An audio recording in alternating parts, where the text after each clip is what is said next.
Welcome to the StockMeta.com studios here in the Black Hills of South Dakota. I'm your StockMeta Brian Johnson, and a quick catch you up video. We've had some good motion over the last few days, and so I think it's time we caught you up.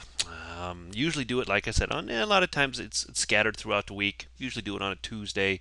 Thought I'd wait till Wednesday to see if we got any more reaction from the market, and we did. Seems most everything was up today.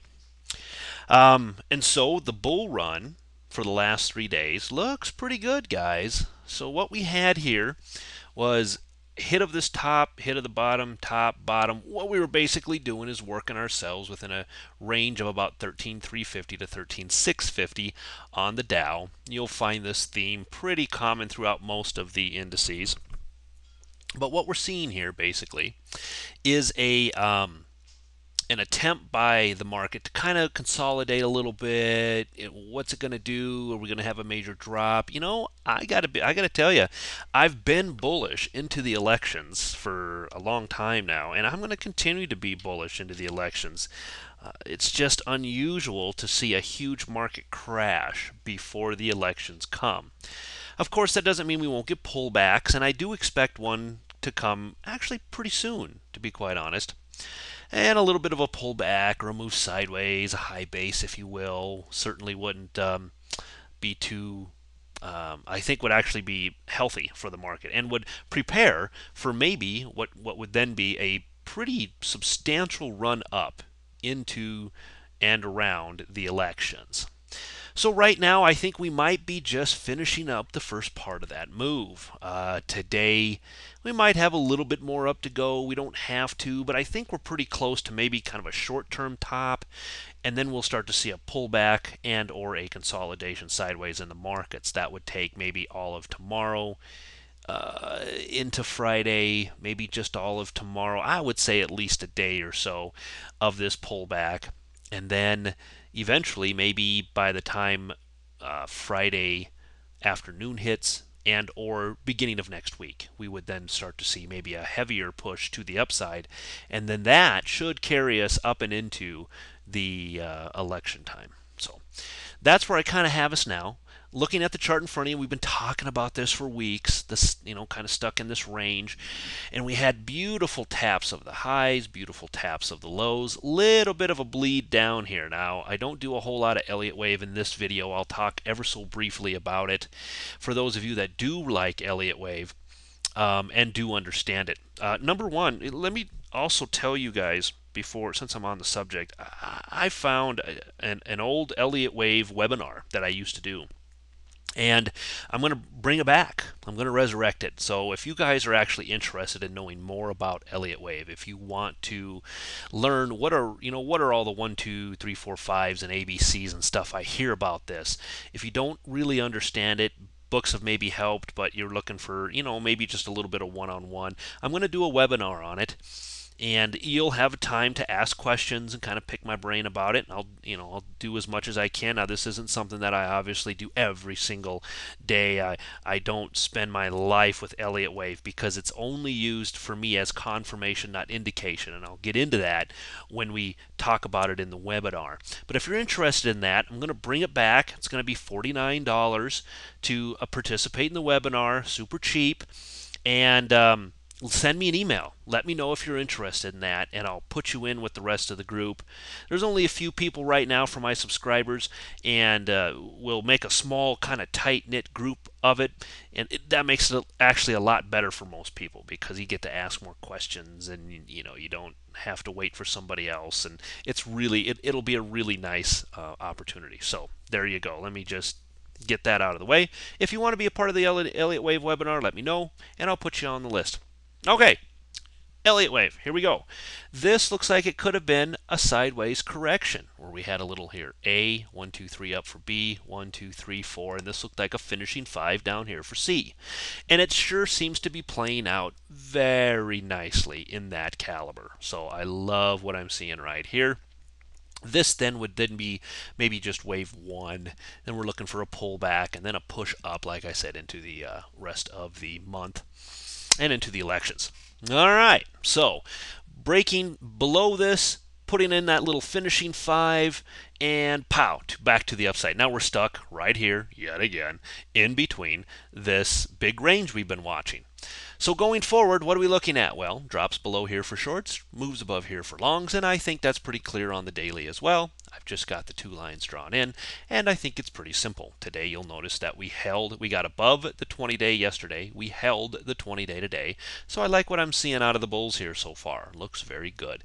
Not much movement, about a break-even day here on the Dow, but overall what we're really watching for breaks up and above here. You can see the consolidation to the side, and now looking for maybe a little bit more move, possibly a pullback first, and then a move to the upside. But anyway, looking at your trades up here, looking at your trades down here, look how we held the 50-day moving average. What a beautiful look from a technical analysis standpoint this was.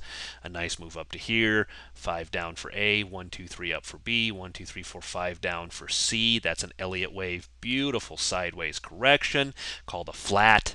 And we could be on our way back up again. All of this, of course, is contingent on the fact that we can hold up here. If we start to get back below the 50-day, yeah, just erase it. Let's just start over, okay?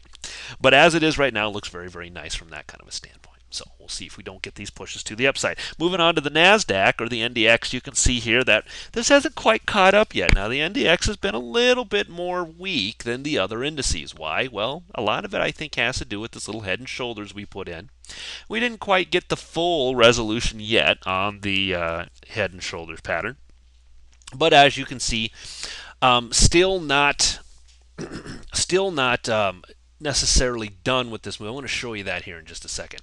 2770 was the neckline, and we're just barely above that as it is right now. So if we do get any further motion to the markets, I think this is where we're at. With the NASDAQ, it needs to giddy up. Okay, so we should see this thing start to kind of catch up to where the other indices are. Let me show you what I mean by that. Here's the Dow on a daily, and let me show you how we're almost back to the highs. Do you notice this? Okay, as we push forward, let me show you how we've been creeping down on the NASDAQ. A little beautiful little move here, but let's move to the daily. Look how far away from the highs we are. Yeah, I know, that's a long ways. That's what I thought too. But it is a really, really nice, well-channeled bull flag right now, which is bullish. So if this push continues, look for the NASDAQ to giddy up and giddy up strong. It'll have to play a couple days of catch-up, and it will. Don't be surprised if down the road in the not too distant future, over the next week or two, you start seeing days of the NASDAQ up 1.5%, while the rest of the markets are up 0.7 or 0.8 or 0.6 or something like that. That is catch-up. That's what we call it. So here's that nice little ABC correction we were talking about. Are we done? Yeah, we could be. There's a little head and shoulders right here that was broken as well. Do you see it? Pretty stinking clear. That happened right around 2780. Now we've come back to that neckline and held it not once but twice. It also coincides with the 50 and the 20, so you can see there is monster overhead in this area right here. So we're waiting to see if that gets cracked. If so, and we can get above it and really scream above it, to be quite honest, for a few days, that would signal to me a good strong move by the bulls, and we could be bulls on parade yet again. So those are the things we're watching going forward, especially from the NASDAQ perspective. In that sense, keep your eye on Apple, because if it decides to rally, it could be a very nice push. That is one I love to trade. I follow that all the time in my subscribers video, because sometimes it offers some excellent opportunities to trade, and when it runs, it really starts to go. So 10-15 bucks is not uncommon in Apple in just a day. Here's the weekly on the NDX, and you can see how we're at almost holding right now the 20-week moving average. Now we have a couple days left in the week. I don't necessarily expect a major move back down, but it could happen, so I'm not going to get too far ahead of myself. Just keep in mind that we have a very nice look here, and we are holding the 20-week moving average very nicely at this point. SPX 60 has come right back up where? Into the backside of this line. Don't you love technical analysis? It's so pretty. So here's that same type of look. You have the push up, the push back down, the ABC up here for 2, 1, 2, 3, 4, finishing 5 type look down here for C, what would be C wave, and push, away we go. Are we at the top? Yeah, golly, I think we're close. 1460 to 1470, kind of my overhead range here. So yeah, maybe we've got a little bit more upside to go. But overall, do expect and look for a bit of a consolidation sideways and or a pullback eventually in the markets over the next couple days. I would think that's going to happen over the next couple days. Here's what it looks like. Look, right back to the highs, just like the just like the Dow is, but the Nasdaq isn't there yet. That's why I'm saying if things really start to get going, watch the Nasdaq get good and strong. Back into our highs, 3 days, holding the 20-day moving average, looking very, very good up here from the SPX perspective. Where is my target? Well, guess what? I'm really, really, really watching carefully this overhead blue line. It has been a monster. It's been holding for months. Still looks good.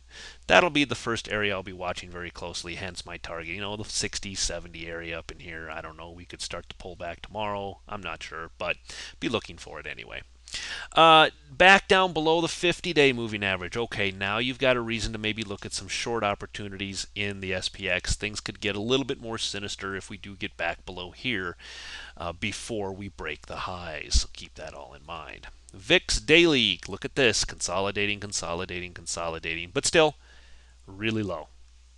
Lots and lots of time spent in the 13 range. So I pointed out this goes back to 2007 since we've been this low, and now we've been consistently in this area. 15 to 20, still my big area of complacency. Not sure where the VIX is going to go. However, pushes to the upside, looking for breaks of 17. Really, you guys, I've been over this. Just keep in mind, the VIX was down, the market was up. That's all confirming very nicely. As the market has pushed up the last few days, the VIX has been down as well over the last few days. All right, so VIX confirming what we're seeing in the markets. Tons of complacency in the market down here. At 15 level, nothing to be concerned about. I don't really start getting worried until we get back over 20. The weekly also sitting down here in a very nice low consolidation, hanging out below its 20-week moving average and sitting here very, very nicely, waiting for its next major break, whatever that might be. FAS, remember we talked about this? Beautiful symmetrical triangles here. Looking for a break up, looking for a breakdown. You got the break up on this one. Opportunity to take some trades. Now the more conservative trade was back above 118, and guess what? I'm still on the 118 tip. I love trades back above 118. Now we are a bit extended, so if this happens tomorrow, don't be surprised if maybe we don't hold the first time. Okay, so we might break it and then pull back and close below it and whatever. So it might not hold the first time, but it's still a good opportunity to the upside. Even if you have to try it 2 or 3 times, it's really a good opportunity. So FAS above 118, I really like that look. And here on the daily, you can see it a little bit more clear as we push up the last 3 days. Into and around, guess what? 117.81 was a high today, so 118 is still my more major level to be watching going forward. You get breaks of 120 on that, you're in great shape with that 118 trade. FAZ to the downside, I liked it below this area, and ultimately back below 16. You can see why, taking us all the way back here, but beautiful breaks to the downside of this very well coordinated symmetrical triangle, and now into the lower areas. If we get pushes back to the upside, look for tests of this, and then ultimately 16 is still going to be your best and most conservative short for this particular stock. Now we tried to hold this thing here. We got above it, and I thought, man, if we could just get a bit more above that 18 level, we could really see some giddy up here. No such luck. We just cannot get this thing to get above and hold above this particular line. If and when this gets back above 18, it's set up for a really nice trade to the long side. But until that happens, I'm not trying to call a bottom down here, guys. It's not worth it. 16, that's your level. Watch that closely. It does it for the video. So once again, Elliott Wave webinar, $49. Send me an email, let me know. Sign up for the newsletter, guys. $28 a month. Like $1 a day. I do a video every day except for Saturdays, so you get my commentary on what the markets are doing every single day. Use it to your advantage. It saves you time because you don't have to scour reading tons of blogs, spending hours and hours and hours looking at stuff. It's a 15 to 20 minute video every day, and it gives you the whole synopsis of where I see as I go into Elliott Wave on the markets. We're exactly where I see us, what wave I think we're in currently right now. I talk more about scenarios and what I think going forward. I've been talking about this bullish into the election scenario for months now, for, well, yeah, months, in my subscriber videos. We deal with the Russells. I love what I'm seeing out of the Russells right now. So if you play TNA or TZA, it's well worth your time to check it out for that. I follow Apple. I've got 4 or 5 new stocks every week that I put on the chart that I think are beautiful setups and are ready to break. So you have something besides the indices to trade, because when the indices aren't moving, guess what? It's a pretty boring week for you as a trader if that's what you trade. If you trade SPY and the Qs and diamonds and stuff, when they don't go anywhere, it's pretty boring. So I give you opportunity to trade other stuff as well. We watch for stocks and stock breaks. And then the mentoring. Yeah, of course, the mentoring. Got to mention that. That is the college level course, if you will, in the trading. If you're looking to do this for a living, or if you just want to, if you can't find consistency in your trading, the mentoring really is where it's at, guys. Come on. You got to have an education in this. You are not trading against grandma down the street. You're trading against some of the best and brightest minds in the world. This isn't a United States thing, okay? This is a world thing. The world trades the American markets. And if you don't have a good, solid, strong education behind you, you're at a disadvantage. The information I have and the knowledge that I use to do my trading puts me at an advantage over other people that don't have that same type of education. This is elementary. This is how it works, you know? You can go get any kind of college degree and you have an advantage over other people that don't have that same college degree. So, all right, as it is, ask me about that. Send me an email. I'll send you information on it. Maybe it's a match, maybe it's not, but at least you'll have the information on it. We can go from there. Okay, that's it, guys. We'll see you in the next video. Bye.